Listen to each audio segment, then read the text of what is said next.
This is Stacey Eldridge. Welcome to Captivated. This world vies for our attention in 1,000 different ways.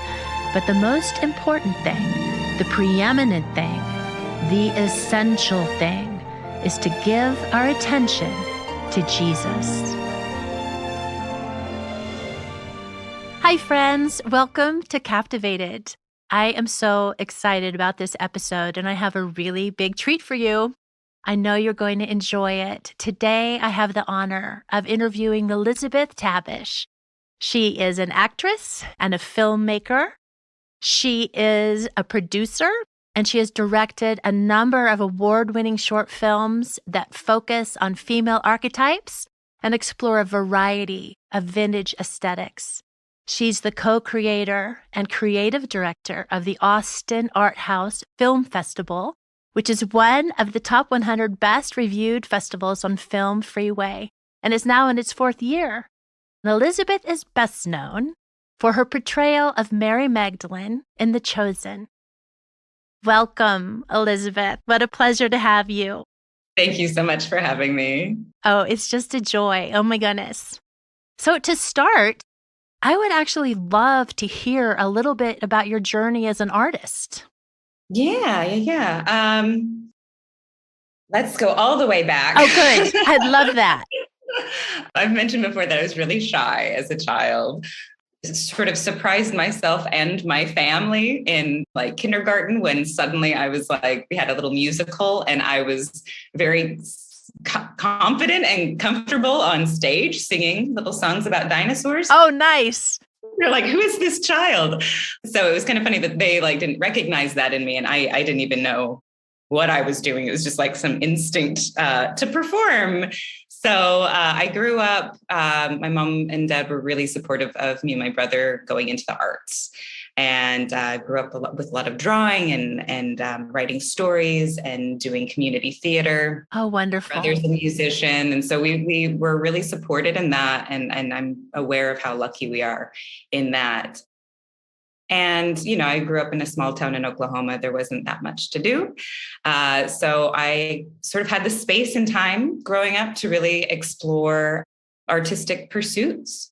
And so even being sort of shy growing up, I found myself in theater classes a lot and in community theater, and I'd write stories. And I never thought it would actually like be a career. I thought it was just sort of a hobby thing. And I had thought about doing all sorts of things. I wanted to go into journalism. And when I was much younger, I wanted to be a vet, but who doesn't? Exactly. Right. And so I just never thought it was going to be a professional pursuit of mine. But I kept finding myself going back to theater in high school, in college. And then suddenly I was like, oh, I'm doing this now. So I went to Oklahoma State University. I was kind of nervous and scared about going to a bigger city. It was my hometown. So I was a little secluded, a little sort of nervous about the big world out there. And I got my undergrad in film theory. So I watched a lot of really cool movies. I had some fantastic professors that guided my way through sort of viewing things and how to analyze them. And then I got my master's in theater and started directing theater and sort of self-taught filmmaking. And so I'd play around with cameras and editing. And every so often I would sort of update my equipment. I'd sell the old one and like keep trying new things. Oh, and, wonderful. You know, with the advent of YouTube, I could just like look up how to do things. So I ended up just kind of accidentally knowing how to make films. Oh, that's so good. And I really loved editing. So all of these things started sort of coming together. And when I graduated from my master's, I moved to Austin and was, you know, a little disappointed in the quality of roles for actresses.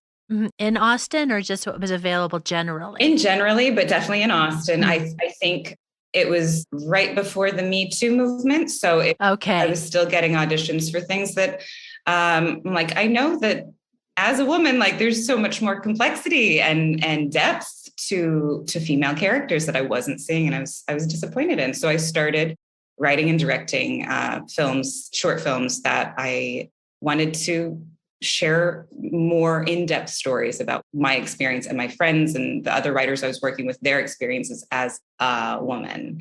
And so we started doing that. And as an actress, I was kind of focused more on commercial work. That's mostly what Austin was sort of supplying. And, you get to a point and it things become too hard. You feel like you're up against the wall. You keep hitting the wall over and over. And you have some things to say and you try to find the way to say them, and it sometimes feels like it's falling on deaf ears, or there's no audience, or there's no response. And I felt like I was doing that and sort of like spinning my wheels. I was not making much money. I could barely afford rent. I didn't know what I was doing at one point. I was really, I was like, can I keep doing this? Because I was crowdfunding for my films and then putting my own money into my films. And I wasn't working as an actress in the capacity that I wanted to, which is, my background is theater. It's good for women. And I was like, I can't, and it's hard to do theater if you're broke. Like it takes so much time and energy.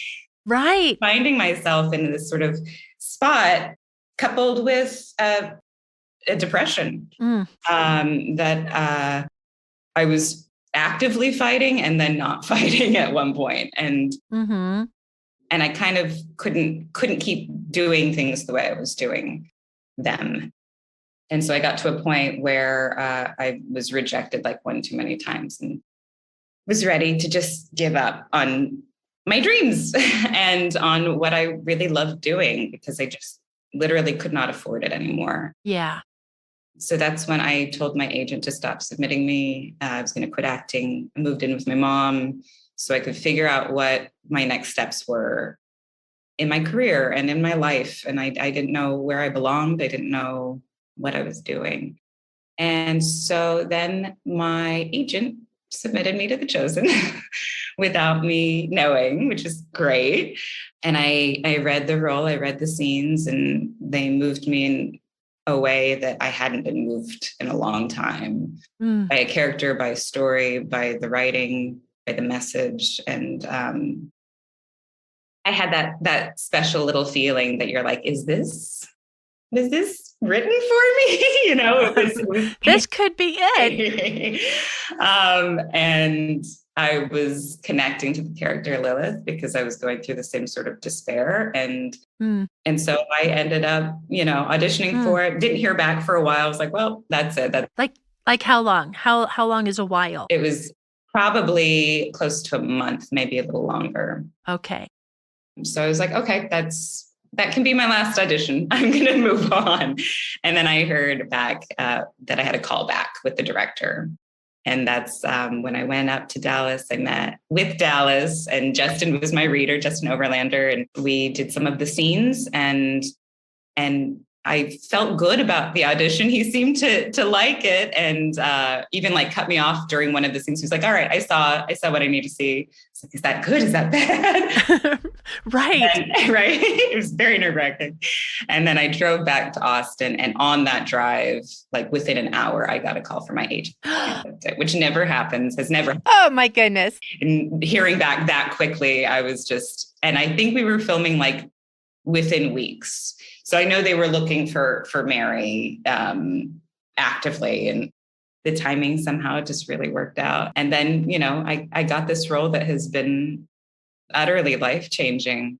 It's brought me back into a place of joy and excitement about life and enthusiasm. I'm able to sort of refocus my heart and my energies onto the things that I love again. And so I'm so grateful for the role and the experience. Such validation of your choices. Yes. So when they called you and said that you got the role, did you scream? Oh my, I was crying. I was laughing. I immediately called my mom, and, it's a dream role for me. Yeah. It has offered so much complexity and like variety as an actor to really explore. Her heart is so beautiful that it's a gift to be able to her shoes for a little bit and like let it affect me, Yeah. So yeah, I knew when I booked it, I knew I was like, this is different. This feels special in a way that nothing else had before. I've watched your audition tape. Really? It's available online. And I get it. I think it was made for you and you for it. It just the perfect confluence of time coming together. It's funny too, because like I don't know if I would have connected with it had I not gone through something kind of difficult. Right. And from a place of hurt, I was able to like access Lilith. And I don't know if I could have done that, 5 years prior, where I was just like fine and enthusiastic and, Right.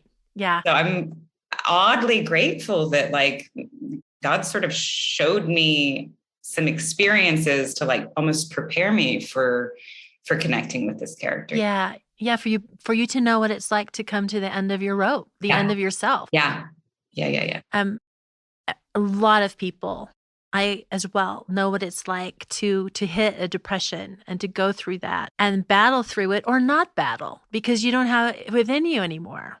And your journey, I love your passion to elevate women and to show them in an array of the depth, of the beauty, of the honor, the esteem, not just some narrow characterization of what the world or someone else thinks they're supposed to be. Right. A lot of that too is sort of impressed upon us by media, Absolutely.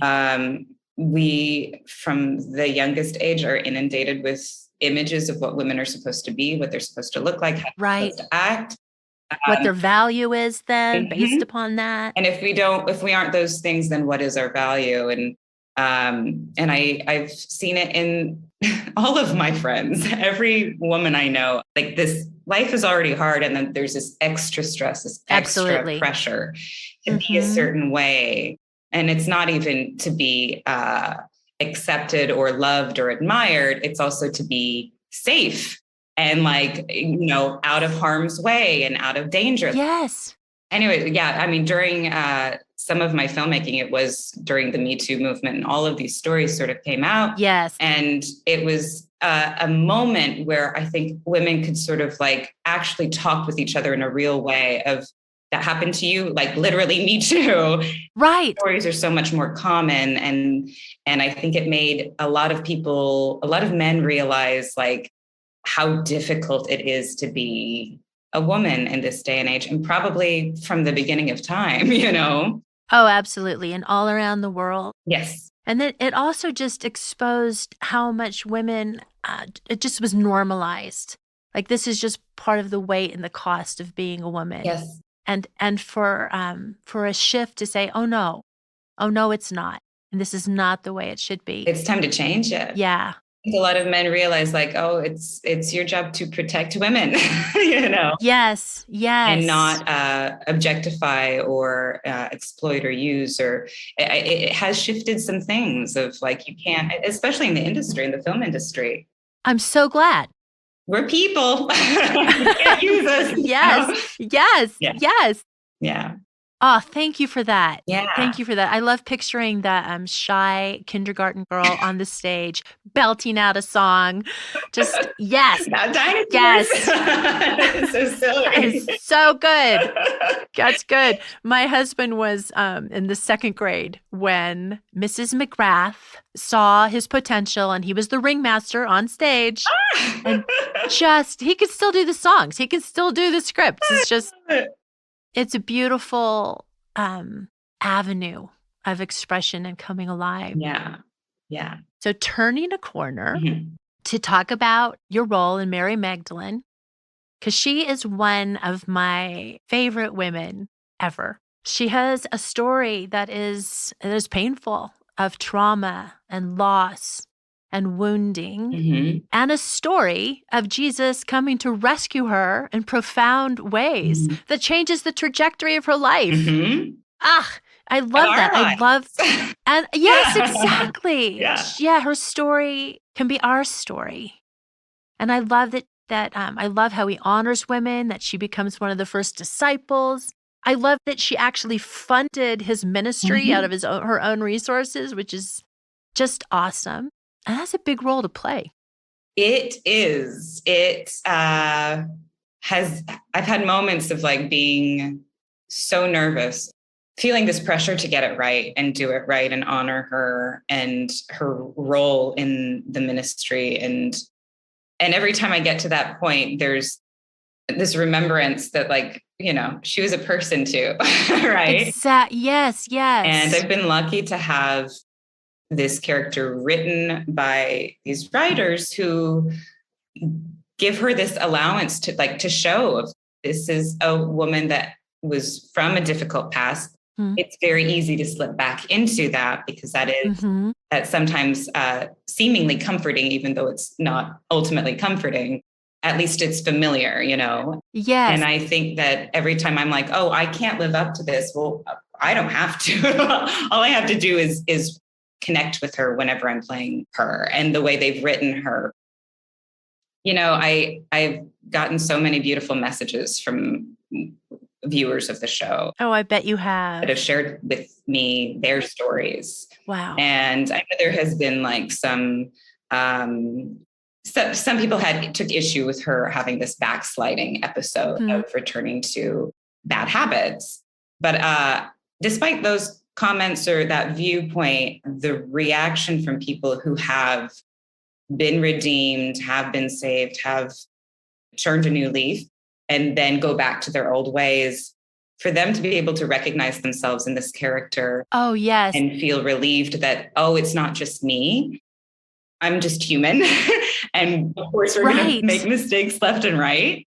It means so much to me, and makes any sort of controversy worth it, honestly, because that's the purpose of this show, is to use different characters, and in so many ways audiences can connect to someone and realize oh, they're just like me. I can see myself in this, and I'm not alone in this journey and in this process. Yes.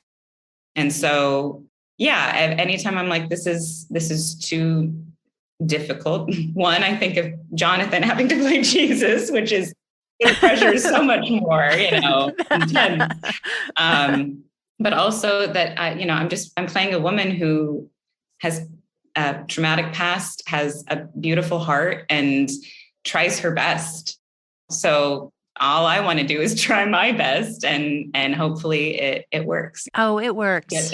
I love the way you flesh out, and the writers, but your portrayal of her, it fleshes out her humanity. And there's so much mercy in it. So your craft as an actress is so powerful. But the impact of it, it's affected millions. And it's brought life, and it's brought hope, and it's brought encouragement to countless people, including me. So I love the reality, the imaginative fleshing out of what her life really would be like. She's human. She's complex. She's not, I've made this decision. I've had this encounter with Jesus. My life has changed. Well, everybody knows seasons of doubt. Oh, yeah.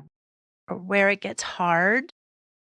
How is it wrapping your mind around the fact that the impact of what you're doing? I don't know if I just don't have an awareness of it, or the imagination. Maybe that's better. Maybe that's better. Whenever I meet with someone one-on-one, or someone tells me something, I feel it, and I'm that's good. Grateful for it, and I'm blown away by this whole process. But at the same time, I'm like, I know it's the writing, I know it's the production. Like, it's not just me; it's this whole process. But in terms of the idea of affecting that many people, I don't think my brain can process it. Obviously, I have words for it, but I don't think I can understand it other than on one-to-one sort of basis. Looking into somebody's eyes. Yeah, yes, that I can feel that. I understand that. Yeah. Other than that, I think if I thought about it too much, I might get really nervous. Yeah, that's too much pressure. I think that's really wise. It's hard to sort of even envision that many people, let alone them being by it. So I have to go off of, what my family says, what people I know. Oh, that's good. Just believe it. Yes. That's really Right. good. That's good. So, with so many episodes, do you have a favorite one so far? Or what's one of your favorite It's ones? funny because the ones I have loved filming are not always the ones that I love watching. Oh, I was wondering if you watched it. Yes, I've loved the show. So Oh, good. my favorite one to film, I really loved filming season 1, episode 2, all the Shabbat dinners and Oh, yeah. Oh, yes. the scene with Nicodemus and then Jesus comes to her Shabbat. Oh, that's so good. I think across the board, every scene in that episode, I really loved being in. And it was like the first time she's redeemed. So it was almost like playing a completely new character versus Yeah, absolutely. This light in her eyes and in her face, this joy that's emanating. She's so happy, and yet it's still a mystery. Yes. And oh, yeah, that's And really the great. scenes of Shabbat, the editing of it, the sort of the montage of it is so moving to me and so sweet. And I love that she's with a group of people that she doesn't really know that well, but they're sort of outcasts or outsiders. And that's where Jesus shows up. And I just love that so much. And then the scene of Matthew and his dog sharing dinner. Oh, I could cry just thinking of it right now. It's the sweetest thing. I just got chills. It's so sweet. And it kind of shows the love of Christ-like love, how even to animals, it's still palpable and meaningful and beautiful. Oh, yes. My favorite episode to watch is season 2, episode 3, that 15-minute one take. Oh, yes. Where we're all sort of getting ready for dinner, and then we talk around the campfire while Jesus is healing this like long line of people. I love that episode so much. It's so fun. And knowing how we filmed it, it was like this last chance at sunlight. Oh my goodness. On this whole thing. And it was stressful, but exciting. It was like doing theater again of like, you can't mess up. Right. And then watching it and just like being like, that was a labor of all of these people working together in tandem for this thing. And it feels really special. Oh, I'm going to watch it again. These sort of scenes between, drama erupting between different characters. And I think everyone's performance in that episode is just perfect. I want to talk more about your experience and the show, but I know the listeners would love to hear just a little bit about your own faith journey, as much as you're willing to share. Sure. Yeah. I grew up in the Bible Belt, and I was raised Catholic, and I have to be honest, like my experience with churches was not always good. I felt like an outsider a lot. I had some pain over religion. And during my 20s, I had a real cynicism about it. And during that time, during all my life, I would read about Jesus and I would read his message, and I loved it so much. And I was always a little confused about why I didn't feel that message in organized religion. And I hate to be harsh about this, but that was my experience. And I was like disappointed. I wanted to see that. And I didn't not always, right? But I wanted to see the things he taught enacted amongst his followers. Yes. And I wanted to be that. And so sort of in a secret way, I wanted to follow his teachings, even if it wasn't in tandem with like a church or a religion. Yes. And I just sort of have carried that through. And my family, they're not religious, but they follow Jesus's message, So there was a support in that of like, you love each other, you forgive each other, you give mercy, you take care of people. The messages that I grew up with were that. And so, in my 20s, it was pretty cynical about things and tended towards sort of like attitude, to be honest. And you see some hypocrisy in things. And so you just you disregard the entire thing. Right. Yeah. So easy to throw the baby out with the bathwater, as they say. Yes. But, as I was slipping into depression and I was slipping into bad habits and a sort of despair, hopelessness, self-medicating, those sort of things, Yes. I was wanting and needing something more to help me figure out why we're even here, what this whole thing is about. Getting this role, working on the show, revisiting Jesus's message, revisiting the Gospels and reading what he actually said, because sometimes you get this interpretation by other people. Exactly. And I think it's really important to go to the source, read it for yourself, and let that speak to you, because those words are so powerful and so meaningful and mean something very specific and personal to you when you read that. Yes. So I started opening up my heart again to this idea of maybe this has been, given a really bad name by people who have used the religion for their own means or whatever. And maybe what I need is just to go straight to that source and go straight to what Jesus was teaching and follow it, Yes. The message is beautiful and it's life-changing, and it's about your heart and your love and even your forgiveness of others and your forgiveness of yourself to move forward and become someone that can show others what he was teaching, and that's kind of our responsibility. If we are followers of Jesus, then we need to show other people well, this is what it does for me. Yes. Pushing of you have to, are you saved? These sort of very. No, it's live the love. Just show it. Yeah. I mean, that's what he says. You'll know my disciples by their love, Yes. And so that's up to us to do, and no one else is going to do that for us. And I think sometimes the idea of looking to a church to show me what to do, well, look to what he says.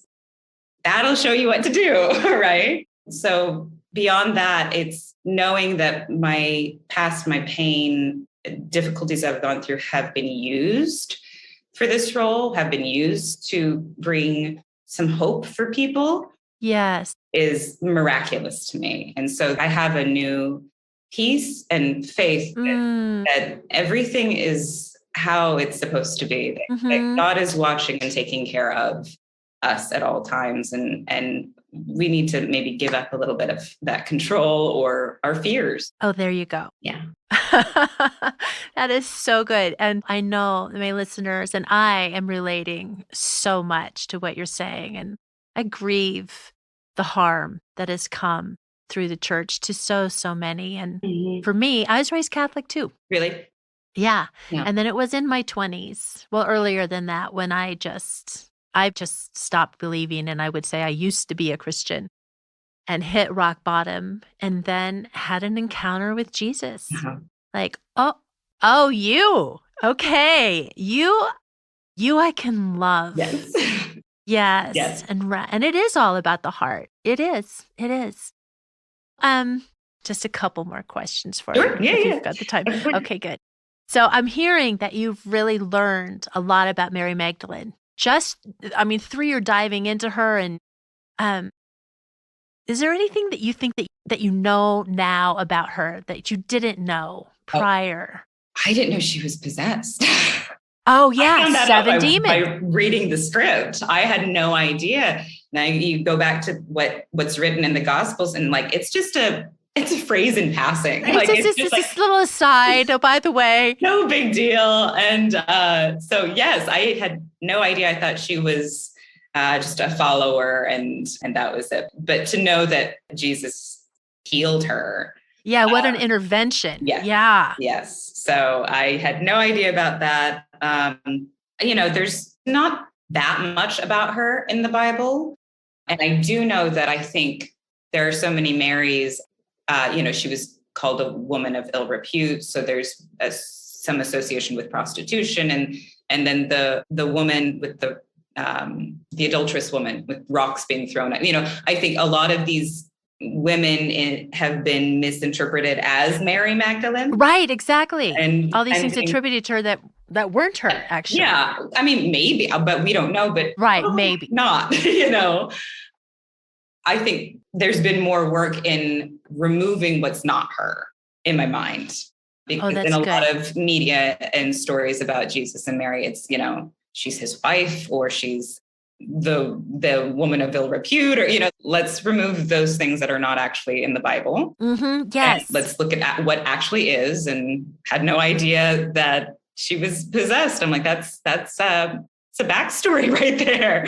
And the writers did a beautiful job of exploring what that would have looked like. And I think about when we're really grateful when somebody does something kind for us. Mm-hmm. Like, how grateful was she? Mm-hmm. Oh my goodness. What about Jesus? How has your understanding or your perception of him changed through The Chosen? There are so many more miracles that I had no idea about. What I'm realizing from the show is whatever I was taught growing up, didn't even touch on the magnitude of what he did. Miracle after miracle, healing after healing, casting out of demons just left and right, right? Yes. If you really think about that, and I think the show is kind of visualizing that for us, mm-hmm. It's revolutionary. It's incredible. And he's also showing us you can do this too. Right. Yes. There's it's almost like discovering an entirely different and new religion that I don't think people know that's what Christianity actually is. Right. I don't think, I didn't realize that's what Jesus actually is. And it is this powerful experience of love and what love can do to transform people, lives, world. And so that has been eye-opening for me and just beautiful to come to understand and come to know. That is so good. It is so much better than I thought or I was taught.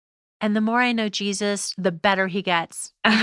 There's more in love with him. Wow. So, Elizabeth, what are you looking forward to? What's ahead for you? Either career-wise or in your life? What are you looking forward to? There's one thing I wish I could say and I can't. Okay. Oh, that's exciting. I look forward to finding out. You'll find out. I'm really excited for season 3, of course. I'm thrilled to get back into playing this character. I love her so much. Austin Art House Film Festival, we're doing a virtual event.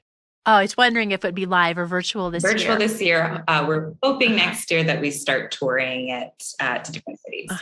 So we might be sharing different films from filmmakers from in LA or New York or Chicago. So we're looking to expand that. There's another project similar to the film festival that I'm working on that I'll be able to share in 2022. And then I'm also getting back into directing, which is really exciting. My co-star, Abe Martell, who plays Big James, we are working on a spaghetti Western. Oh, how fun. Yeah, we oh my goodness. He had some ideas for Westerns, and I was like, I was about to direct one before COVID hit with my friend and actress Marcel Purdy. And so we connected over that while we were filming season 2. We're starting with a short film. We want to make it into a feature. We're looking for funding for it right now. So until we get that, we can't make it, obviously. But we also have to work around the schedule of, filming for The Chosen. So hopefully we'll have a short film available at the end of next year. That's fingers crossed. And, we'll see what happens from there. I'm realizing that's a lot on my plate. As you list it right now, doesn't that sound like a lot? Yeah. As far as acting, I moved out to LA, not necessarily just for acting, but just to be part of the industry and start working with SAG and everything. So I'm excited to be here. I'm not sure about taking other roles right now or if that would affect or interrupt The Chosen. So we'll see about that. But for now, I'm plenty busy in between filming seasons. Oh, that's so good. Yeah. Because that would be my prayer for you, that this experience and all of your life experiences, that you would just be catapulted in all the goodness and Oh, all the thank you. life that Jesus has for you. Thank So you. yes, I love it. yes, bring it. Thank you so Thank much you. for being with us. Absolutely.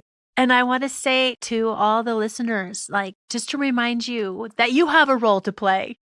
Everyone does. Your number one role, loving Jesus in response to his immeasurable love for you.